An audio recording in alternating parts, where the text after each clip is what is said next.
What's up, YouTube friends? Today I'll show you how fast and easy it is to whip up this double Mitt Hotpad that works great to get these hot 9x13 pans out of your oven, as well as just using as a hot pad so you don't get burnt spots on your countertop. These are really easy to make and they make a perfect gift. I'll show you how to do it next.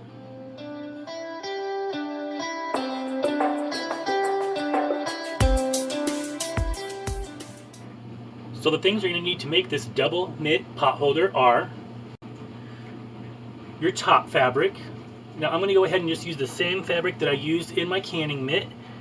Someone asked me in a comment where I got this, and I get most of my fabric from Walmart. Usually when they have their sale, they have $1 a yard.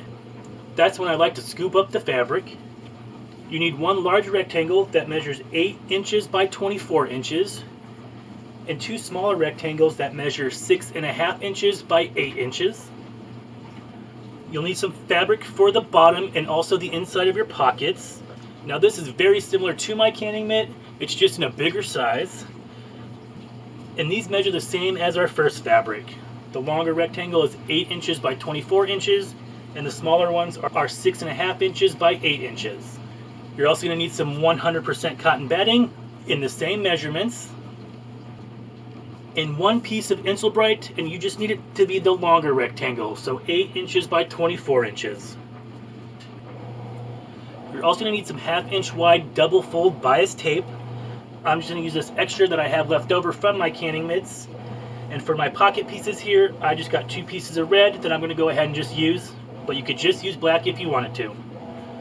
I'll also be using my walking foot again, my sewing machine with matching thread, and some spray base if you have it, or you can just use pins.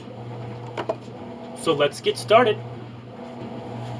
So the very first thing I'm going to do is go ahead and I'm going to round off all my corners on all my longer pieces.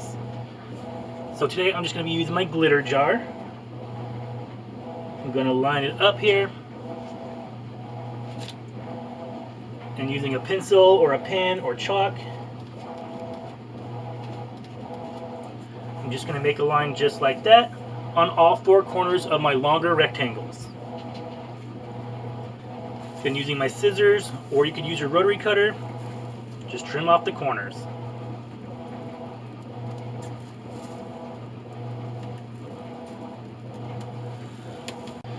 Now on our pocket rectangles, you just want to round off 2 of the corners on the longer side. So with my glitter jar and my pencil, just draw a line.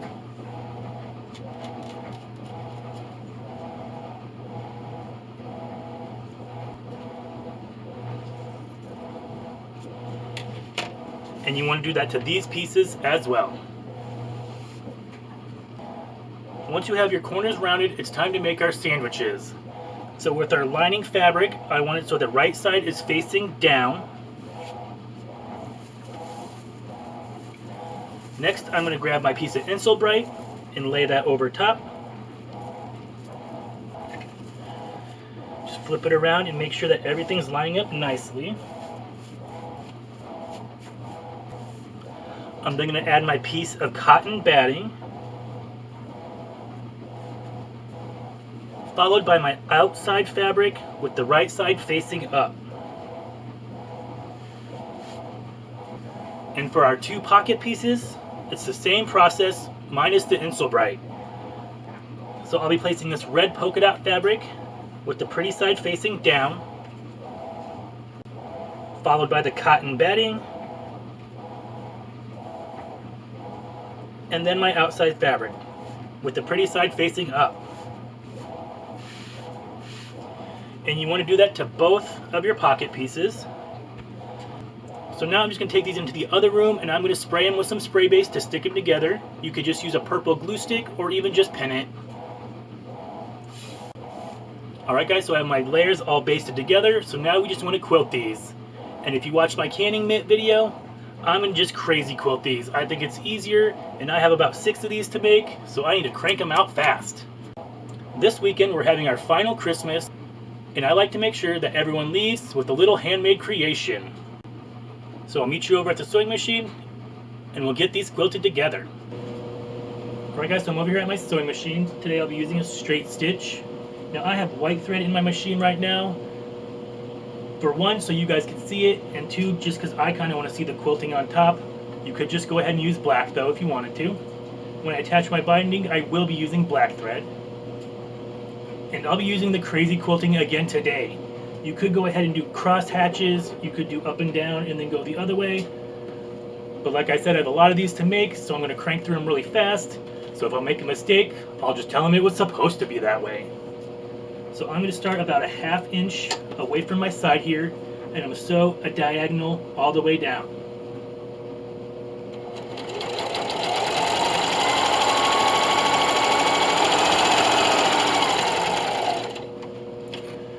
Now without even breaking my thread, I'm going to go about a 1/2 inch away from this line and do another diagonal down.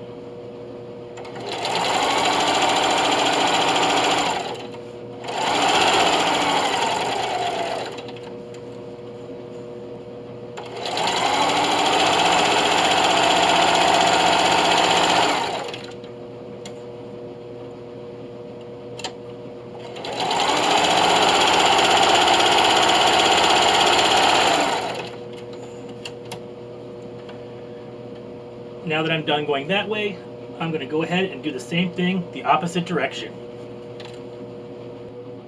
Now for the larger rectangle, I'm going to go ahead and bump up my length to a 3.5. As you can see here, when I basted my stuff together, it did move a little bit, especially the cotton batting. So if you'd like to do your quilting first, then go ahead and trim off your corners. That might be a little better. So now just sew down like you did with the pockets.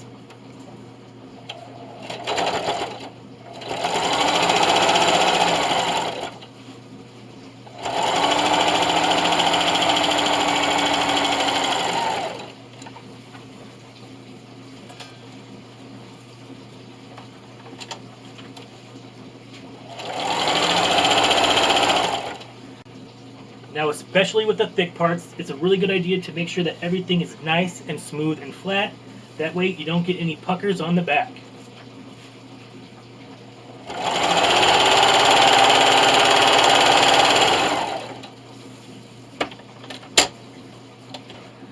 Alright, now that I have it done that way, I'll go ahead and probably put about 3 lines going the opposite direction.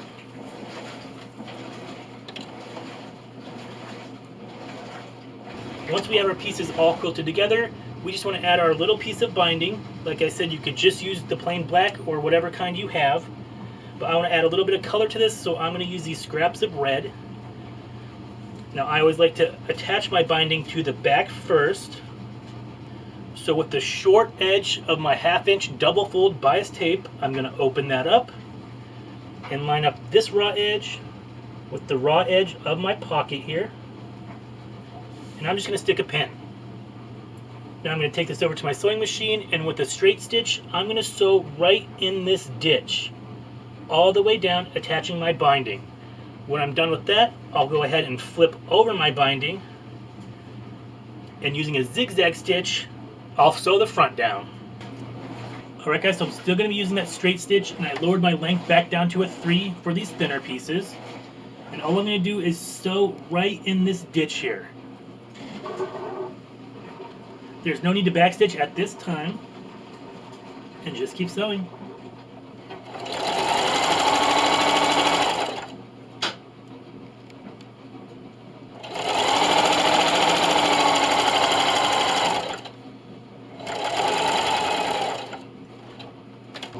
Now this time I'm going to switch to a zigzag stitch.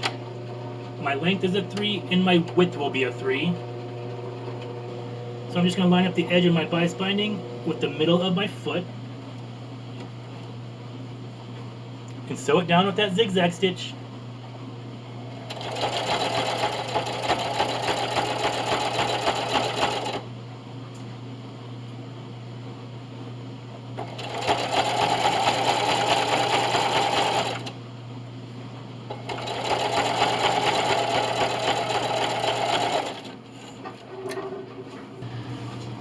Alright guys, so I have this all quilted together, and like I said, I did have some slipping, so I'm just going to take my ruler and trim it off. So to do that, I'm just going to line up a straight edge on my ruler with the bottom of my project. I'm going to inch my ruler over just until I cut off this extra batting, and with my rotary cutter, hack it off.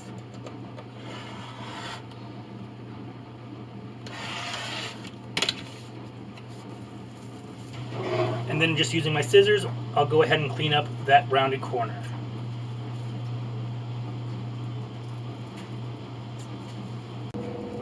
And now since I had to trim this down, I'm going to have to trim down my pockets just a little bit.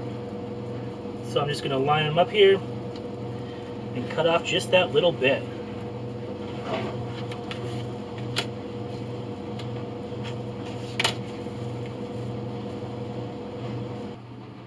Alright guys, so I have everything nice and trimmed. So now you just want to take one of your pocket pieces, and I'm going to lay it over here. Take your other pocket, lay it right there, and I'm just going to throw 2 pins on each of these pockets just to keep them from moving. And finally, we just want to attach our outside binding, joining all these pieces together. So just like before, I like to attach my binding from the back. I'm going to open up the smaller edge of my bias binding, and this time I'm going to fold it over about 1/2 inch, just like that. And then line it up against my raw edge and stick a pin.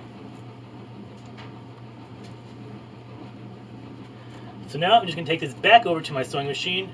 This time I'm going to bump up my length to a 3.5, and with that straight stitch I'm going to attach my binding just like I did with my pocket. When I get to the end here, I'm going to overlap my binding by 1/2 inch and snip off any extra. And don't forget to backstitch this time at the beginning and the end. I'll meet you over at the sewing machine. Alright guys, so like I said, I'll be using a straight stitch again. My length is a 3.5 just to get through all these layers. I'm going to backstitch here at the beginning. And I also changed my thread to black.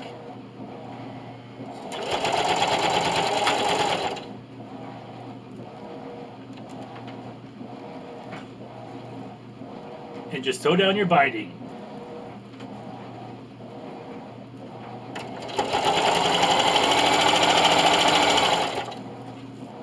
Alright guys, so I'm coming up to my curve here, and you just want to go nice and slow. So I just like to ease my binding. It does have some stretch to it, so I like to ease it around the corner and just sew nice and slow.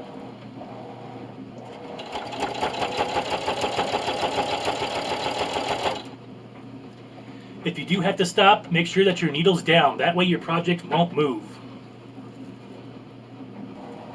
Alright guys, so I'm coming up to my end here, so I'm going to overlap this by about 1/2 inch. And clip off the rest.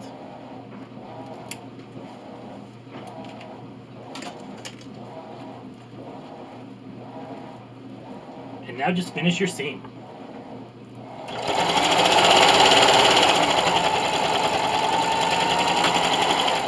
And don't forget to backstitch. Alright guys, I don't know how well you can see this since it's black on black, but our end piece right here I'm going to tuck up into our beginning piece, and that way when we flip this over we'll have a nice clean edge with no raw edges. So the next thing you're going to want to do is just flip our binding over to the front. And when I flip this over, I want my binding to just go past, just barely past the seam that we just made. Now somebody once asked me why I always use a zigzag stitch to finish off my binding. The reason is I don't like to hand sew, and when you use your straight stitch and you go wonky on the back, sometimes you'll see that line, and I just don't like that. With the zigzag stitch, we'll zig and zag and cover not only this line back here, but also attach it down to the front, and I just think it looks a lot cleaner. So now I'm just going to stick a clip right here just so nothing moves. And finally, I'm going to take this over to my sewing machine, and using that same zigzag stitch, my length will be a 3.5 and my width will be a 3. I'll go ahead and attach my binding down. Alright guys, so I'm back over here at my sewing machine. I'll be using a zigzag stitch. My length will be a 3.5 and my width will be a 4. I think I said 3 earlier.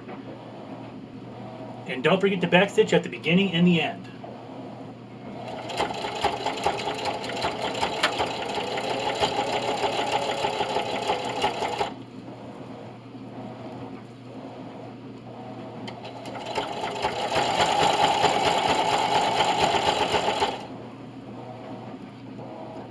Alright guys, so I'm coming up here to my corner, and like I said, you just want to go nice and slow.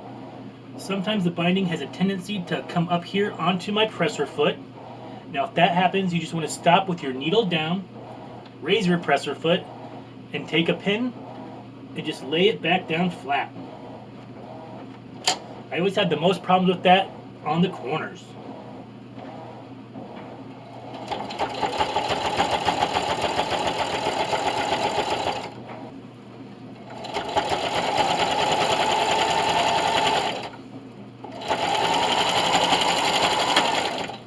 And don't forget to backstitch at the end. And there you have it. Our double mitt is finished. Now it's perfect to get these 9x13 pans out of the oven. And you can also just lay them on top there, so no burnt countertops. Now I made this one for Mother because she thinks you can't use Christmas fabrics all year round. But for everyone else, I use this adorable Christmas print. I just love the deers, the log cabin, and the little pops of red. Now I think this is a much needed essential in any kitchen, and anyone would love to get this as a gift, a hostess gift, a birthday gift, a Christmas gift, or anything like that. Or just because you're thinking about them gift. I hope you give this video a try. If you like this video and want to see more of my videos, go down below and hit the big red subscribe button, and give this video a big thumbs up.